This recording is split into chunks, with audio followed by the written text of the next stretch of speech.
Now, some of this has already been covered by the DLGF presentation, so I will go through it pretty quick.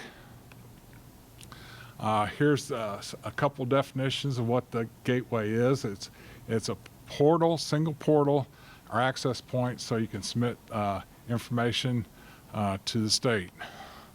It increases the efficiency of that submission, and it provides more transparency to the citizens.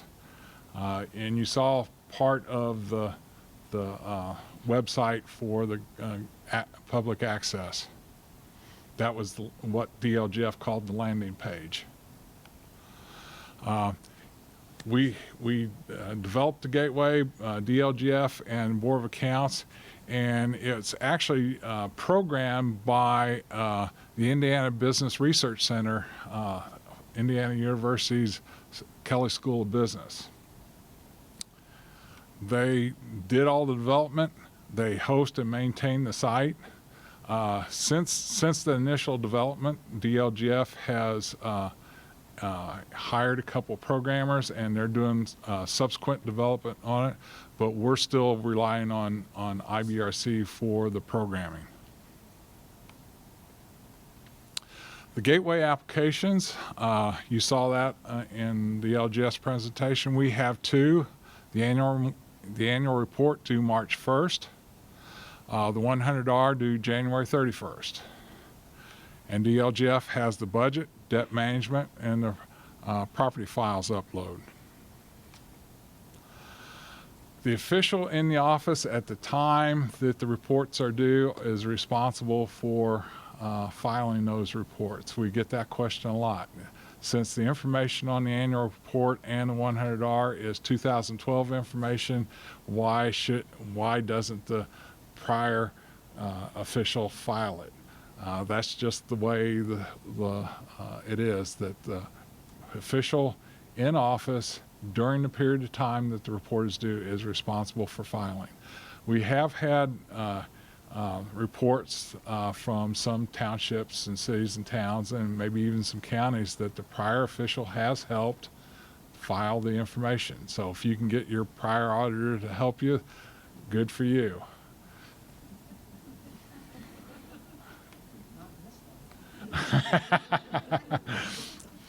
Here's some important websites. Our main page, the annual report, our annual report page, and our 100R page on our website, the DLGS main page, and the DLGF gateway page. And then here's the gateway login page that you will go to actually log in, and the page for the public access site. Getting help. We have user guides and video tutorials for the annual report.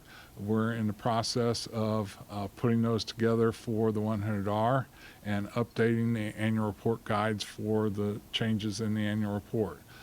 They should be out shortly after we implement those again, hopefully by the end of the year. You can get help by email. The SBOA email help is annualreport@sboa.in.gov. You also may see the address annualreports@sboa.in.gov. Both will work. We made them both work on purpose. So if you inadvertently forget the S, or you just type in one and not the other, they'll both work. For DLGF applications, gateway@dlgf.in.gov. Lots of times they will get annual report questions and we'll get budget questions, so we have to forward those to the appropriate people. It helps if you can understand the difference between DLGF and Board of Accounts and who has what. Also, we find that you get a much faster response by emailing questions rather than calling. I know my name is out there and my phone number is out there, and then There's a couple other staff members in the office that their name and phone number are out there too. If you call us directly, and if I'm not in the office, like I'm giving a presentation, then I can't respond to you. If you email this email address, we have 4 or 5 staff members that monitor this email address, and they'll take questions as they come in. So you're more likely to get a faster response by emailing your question to this address rather than emailing or calling an individual. One common ID to access all the applications, all Board of Accounts applications, all DLGF applications, one ID. Your user ID is your email address. Okay, when you get your county email address, send an email to annualreport@sboa.in.gov. We'll set you up. Board of Accounts and DLGF cooperate in setting up new users. Since the main activity in January is going to be annual reports and 100Rs, then we'll probably take the lead in setting up the emails. And then when budget time rolls around, then the main contact kind of switches over. But either way, at any time, if you send a request for a new user ID to either address, we'll get it taken care of. Also indicate who the outgoing auditor is. I understand we're losing Bill Bourne. Okay. We need...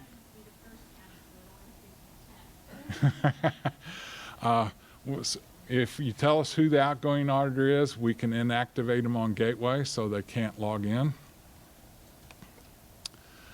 Okay, each user may have access to one or all of the Gateway applications. Each user can also have different permission levels for each application. Each user can also have more than one unit.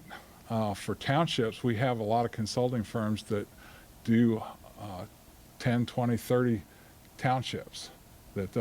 So we need to set up the user with permissions to the unit, to the individual application for that unit, and then what they can do for the unit. The first permission level is submit. This is where the user can add, change, delete information on the annual report, 100R budget, whatever. And all this Gateway stuff operates very similar between the applications. The user can also submit the report. Generally, we only want one submitter for each unit, and that should be the responsible official for the unit, in this case, the county auditor. If we have more than one submitter, then we run the risk of them changing the information and getting in each other's way. One difference between the budget and the annual report is that once you submit it, the information is locked for editing, but then this annual report submitter can go back in and unlock it, whereas the budget, DLGF has to unlock it. The next level of permission is edit. The user can add, change, delete information. However, they cannot submit the report. We set this up for your deputy, so you can have your deputy enter the information, make any changes that are needed, but they shouldn't submit the report. That is the responsibility of the auditor. The last level is read. The user can view the information but cannot add, change, and delete. You might, if the commissioners want to, or the council members want to see the annual report, then you can set them up with read. That is also for the budget information. So you need to tell us who the user is, what unit you want them to access, and then what level of permission you need.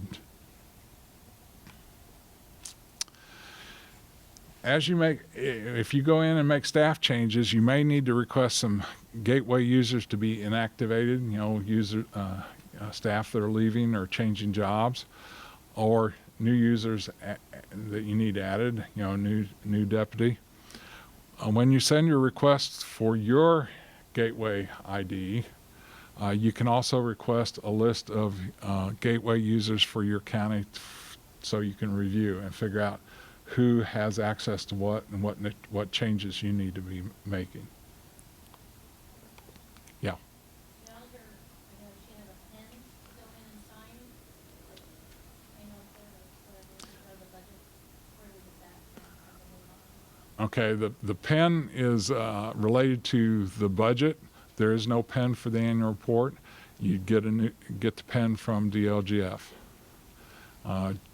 Generally what happens is we both cooperate in setting up the new user, but Board of Accounts is responsible for setting up permissions for the annual report in 100R, and then we hand it over to DLGF to set up permissions for budget, and then they send the pin. Okay, the Gateway 100R overview. This is the statute, and it requires that local government units are to submit to the Board of Accounts a certified report of names, addresses, duties, and compensations of public employees. That phrase is used in the statute. Again, we don't know exactly how the term 100R came about. That was the form number when it was of the form used to do this manually whenever this statute was passed. So that name stuck. So we just refer it to as the 100R. It's due January 31st. Again, that's in the statute. And we're reporting all the people employed by the unit for the previous year.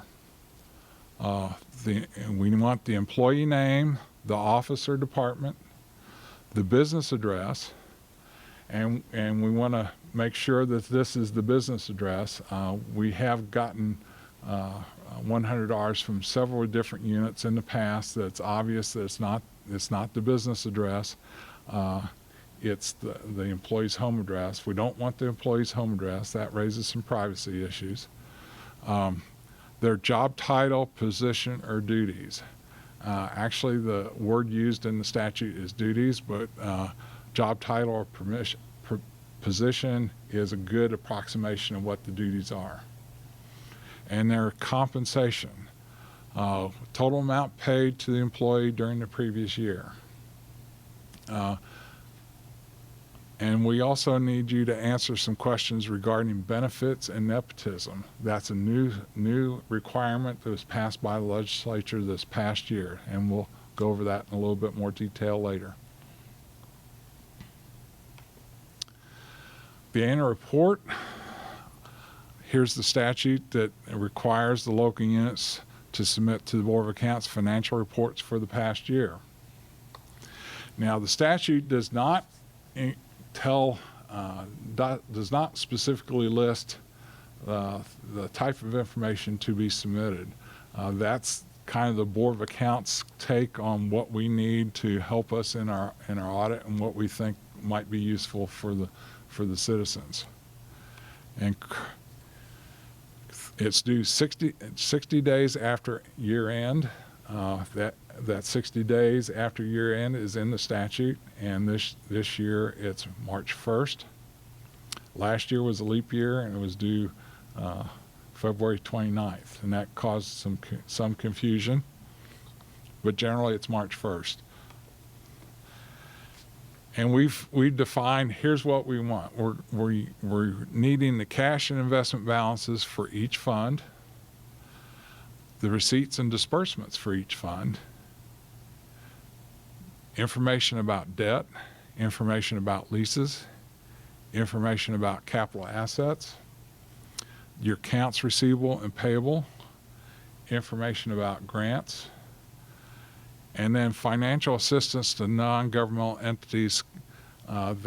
that is basically grants to the Boy Scouts, Little Leagues, economic development commissions, all sorts of different non-governmental entities. We have a statutory responsibility to review those entities, sometimes audit them, and this is our mechanism to collect information about how much money is going to what entity. And then a schedule of official. Okay. Last year, did you discuss the new chart of accounts before? Very briefly. Okay. They know it exists. They know it exists. Last year, we were in the process of building the annual report, and we knew some counties had already implemented the new chart of accounts, but most counties did not. We had discussions on how to approach that, and we got up against the wall. We didn't have time to really do a good solution. So this year, again, for 2012, we know that some counties have implemented the chart of accounts, but some counties have not. The official implementation date is January 2013. So if you haven't done the new chart of account, then you're okay for 2012, but you need to deal with it in 2013. The annual report will now accept either the old funds or the funds for the new chart of accounts.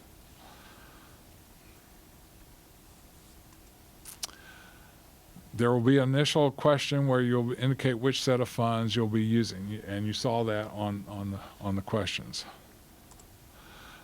It's an either-or decision. The funds cannot be mixed. There is no. The annual report isn't going to allow for mixing the funds. So hopefully, once you implement, you've implemented, and there's no stray old funds hanging around. You'll also be a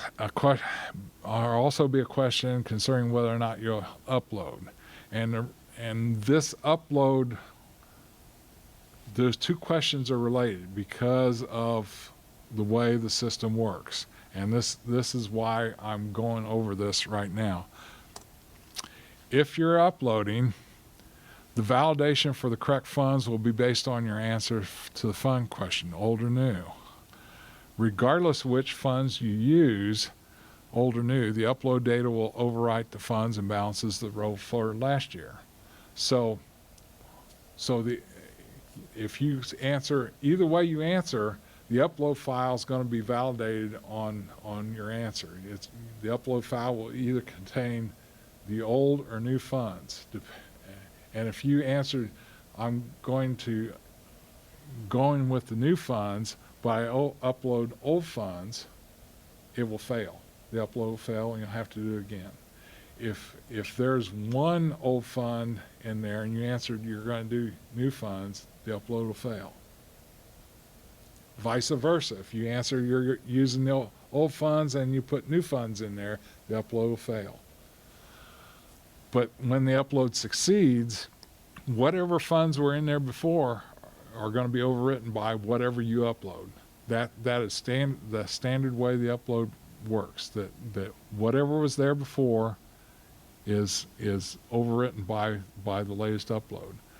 That also applies if you upload, you get filled out, and you notice that you didn't include 4 funds totaling several $1 million. You have 2 choices of how to correct that. You can either go into the annual report and manually add those funds, or you can correct your upload file and re-upload again, because it'll override everything. The problem comes, well, if you're not uploading and using the old form, that's okay too, because the funds and balances will roll forward from last year. They'll be the old forms, and you said you're going to old funds, and you said you're going to use the old funds, so that's all right. You'll then continue with manual data entry of the receipts and disbursements, so everything's okay. The problem becomes if you say you're not uploading and you want to use the new funds. The funds and balances will roll forward from last year, but they're the old funds and you're wanting to use the new ones. As a result, you would need to delete the old funds and add the new funds yourself. We're going to try to help you with that situation. Once you answer the questions and say, I want to use the new funds, but I'm not uploading, and then you hit proceed, the system will delete all the old funds for you. And then it will add all the new funds from the new chart of accounts back for you. However, there'll be no beginning balances. You'll have to enter the beginning balances because there's not a good crosswalk between the old funds and the new funds. So there's no way we can easily programmatically transfer those balances. So you will have to, but at least we've deleted the old funds and added the new funds for you. So because adding funds in the process is kind of tedious. This process cannot be undone. So make sure you understand what you're wanting to do. There will be some error messages that will pop up. So if you aren't sure, you don't hit proceed, because once you hit proceed, you're kind of stuck. Now that's for this year. Next year, the official deadline is January 1st, 2012. So next year, you should be on the new chart of accounts using the new funds. Your 2013 books should be using the new funds. As a result, we're going to, for the 2013 annual report due in 2014, we're going to have the annual report only accept the new funds. If you use the old funds for 2012 and don't upload for 2013, you'll have the same situation, that the system will roll forward the old 2012 funds, but you're going to really need to report on 2013. So you're going to need to either the system or you're going to have to delete the 2012 roll forward and add back the 2013 funds. So we are encouraging all the counties, because of this issue, to do an upload. Now in your case, your new officials just coming in, so you're kind of stuck with whatever decision was made, because the upload process is for the annual report is much more complex than, and the resulting the needed files are much more complex than the 100R. So if your vendor hasn't already done the programming to generate those, you're kind of stuck for this year. But I would encourage, if your vendor isn't uploading for this year, I'd get on them for next year and make sure that they understand you want to upload next year, because you're gonna be in a bind with the new chart of accounts.